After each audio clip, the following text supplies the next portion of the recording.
This video considers examples which involve world travel. There's not a lot of new learning that's needed for this, as these examples just put together all that we've learnt in the world geometry topic. You might like to pause the video in a moment and look at this worked example in full, but briefly just first take in the steps that are involved. We are asked to find the estimated time of arrival of a cruise ship, given the locations of its starting and finishing ports and its speed. The first step is to find the relevant time zones of the locations involved and the difference in zone time. Then we use an appropriate formula to find the distance between the two locations. The time taken for the journey can be found using the formula time equals distance over speed. The estimated time of arrival is then determined by taking the departure time, adding the travel time, and then allowing for the time zone difference between the places. We'll work on some of these examples together. This is another estimated time of arrival question.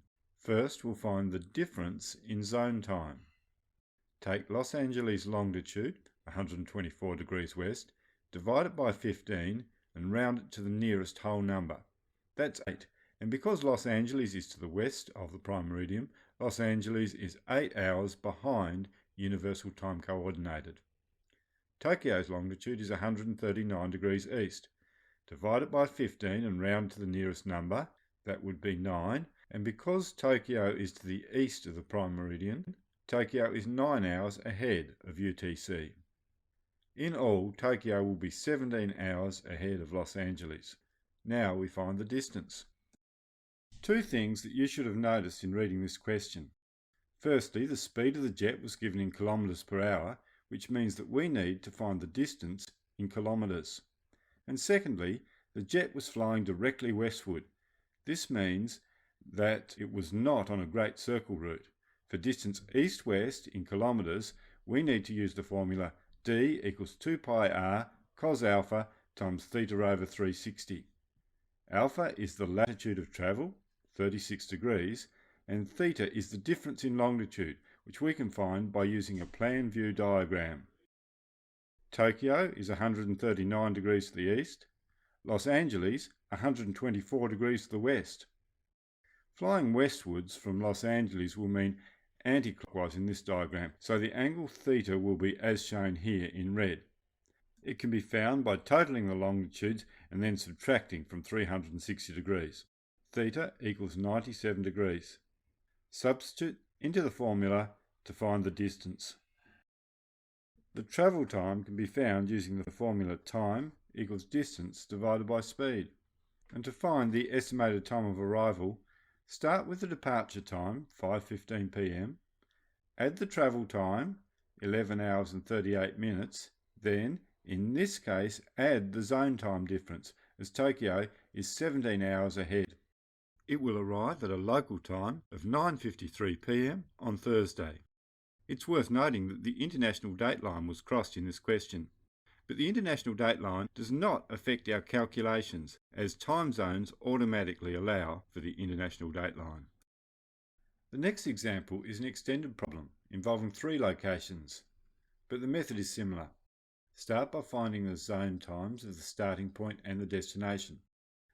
Divide Hobart's longitude by 15, round to the nearest whole number, 10, and because Hobart is east of the prime meridian, it is 10 hours ahead.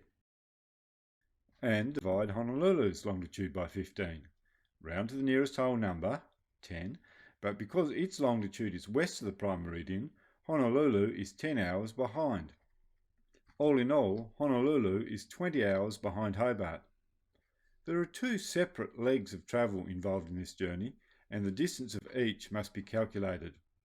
The question says that the travel between Hobart and Christchurch is directly due east, so we're going to be using the formula d equals 60 cos alpha times theta to get our answer in nautical miles. A plan view diagram will help establish the angle theta subtended by the journey. Hobart is 147 degrees to the east and Christchurch is 172 degrees to the east. The angle difference can be found by subtraction. Theta equals 25 degrees. Substitute into the formula to find the distance in nautical miles. The second part of the journey involves travel on a great circle, so this is the formula to use. The longitude difference can be established with the aid of a plan view diagram. Christchurch is 172 degrees to the east, Honolulu is 157 degrees to the west. The angle involved can be calculated to be 31 degrees. Substitute carefully into the formula to find that theta equals 70.07 degrees. Now we can use our distance equals 60 theta formula to find the length of the second leg in nautical miles. Add together the two distances to find the total length of the journey. Find the total time spent flying by dividing the distance by the speed of the plane. Then add 2 extra hours to allow for the stopover. To find the estimated time of arrival, start with the departure time, add the travel time, and then, in this case, subtract the time zone difference because Honolulu is 20 hours behind. The plane will arrive at 6:39 a.m. on the same day. Notice how this answer somewhat curiously demonstrates how it's possible to arrive at a time even before you depart.